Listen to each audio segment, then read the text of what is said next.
Welcome to The Explainer. Today, we're diving into something that is unfolding right under our noses.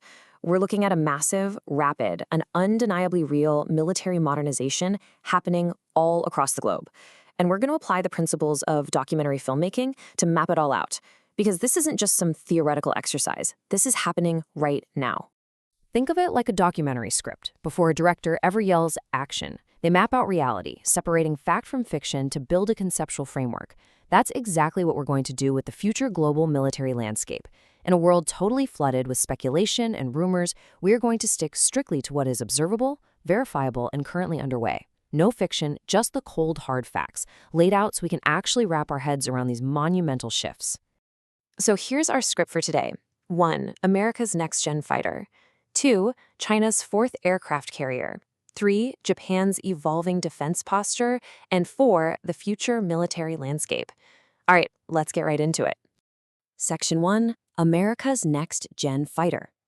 We're kicking off our investigation with the United States and their next-generation air dominance initiative, zoning in on the highly classified Boeing F-47. Look at the timeline for this thing, because the U.S. Air Force is moving with absolute breakneck speed here. Just to put it in perspective, fighter jets usually take decades to develop, test, and manufacture. But they aren't just sketching designs anymore. Boeing is literally already manufacturing the first article of this sixth-generation stealth fighter in 2025. They're targeting a maiden flight by 2028, with a hard deadline to get it in the air before the end of the presidential term in early 2029. A turnaround like that is practically unheard of in modern aerospace. And the financial leap being taken to secure this air superiority is just massive. The F-47 is projected to cost upwards of $300 million per unit. That is roughly 3 times the price of your average fifth-generation F-35 Joint Strike Fighter. So why the massive price tag? Well, it's not just a software update. This is a leap into a whole new era of spectral warfare. Essentially, that means having the ability to completely control, manipulate, and dominate the entire electromagnetic spectrum on the battlefield. The technological jump is staggering. We're talking about 1,000+ nautical mile combat radius, which is a huge boost over existing fighters, giving them much deeper operational reach. The renderings also show these canard foreplanes, those little wings up near the nose, which allow for extreme maneuverability and broadband low observability stealth. Picture a jet moving at Mach 2+ that can essentially act as a flying mothership, directing swarms of advanced drones in the middle of combat. When you put it like that, you start to see exactly why the U.S. is pouring so much capital into this system.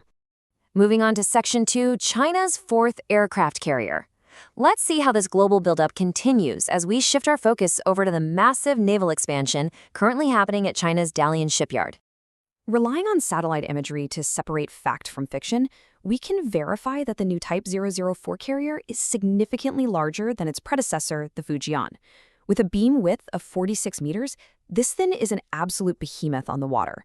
Now, while the sheer size is a hard fact, the rumors swirling around how this ship is powered and how it launches aircraft require us to dig a little deeper into the data to see what's actually plausible. The real smoking gun here is the presence of massive 15 by 15 meter compartments spotted in the hull via satellite. These bear the distinct, unmistakable hallmarks of shielded nuclear reactor containment systems. And why does nuclear power matter so much for a ship like this? Because it changes the entire game. It means the carrier doesn't need to constantly refuel, which grants it essentially unlimited range. That elevates China's Navy to an elite global projection capability. They could operate anywhere in the world, at any time, totally matching the logistical reach of the United States and France. Furthermore, modular components spotted near the shipyard strongly suggest a leap to 4 electromagnetic catapults.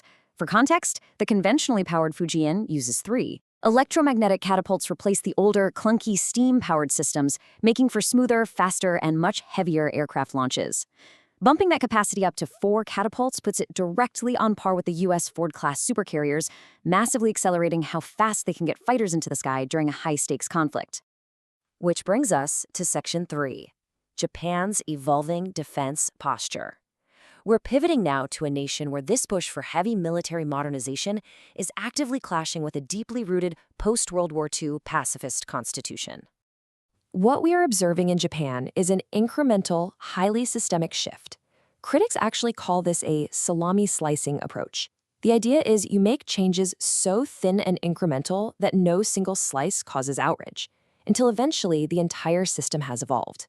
We're seeing everything from deploying long-range missiles with enemy-based strike capabilities to a truly historic reorganization of the self-defense forces into offensive surface and amphibious units.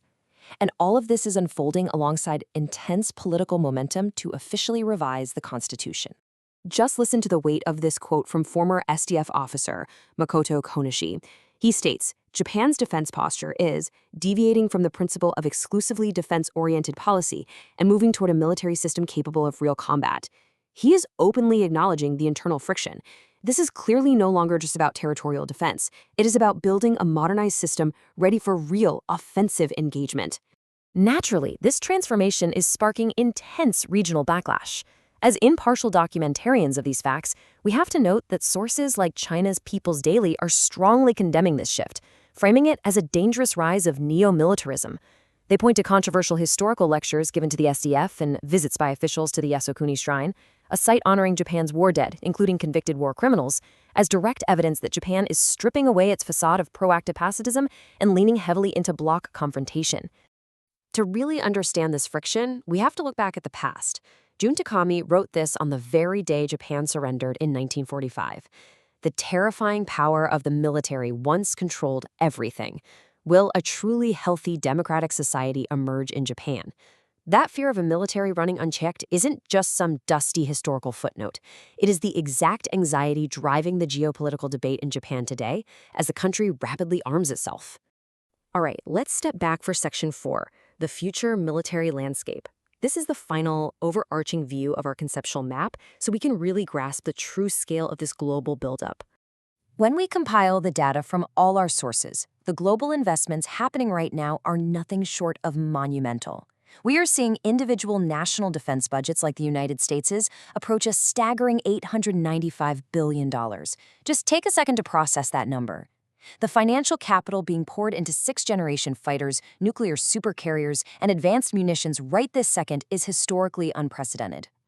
But, it's not just about the money. When you combine that kind of financial capital with individual National Reserve personnel numbers exceeding 2.1 million troops in a single country, the picture gets even clearer. The hardware is being built, the massive budgets are approved, and millions of personnel are standing by. When you look at the human and financial capital together, the sheer magnitude of this modern arms race becomes completely undeniable. As we wrap up this explainer, I want to leave you with a question to chew on. As nations race to build sixth-generation fighters and nuclear supercarriers, are these modernization efforts securing global peace or simply scripting the next major conflict? When you look at the facts we've mapped out today, the F-47s, the Type 004 carriers, the shift away from pacifism, is this massive accumulation of defense technology a solid strategy for long-term stability? Or is it simply the pre-shoot script for a global conflict we aren't truly prepared for? Keep learning, keep questioning, and thanks for joining me.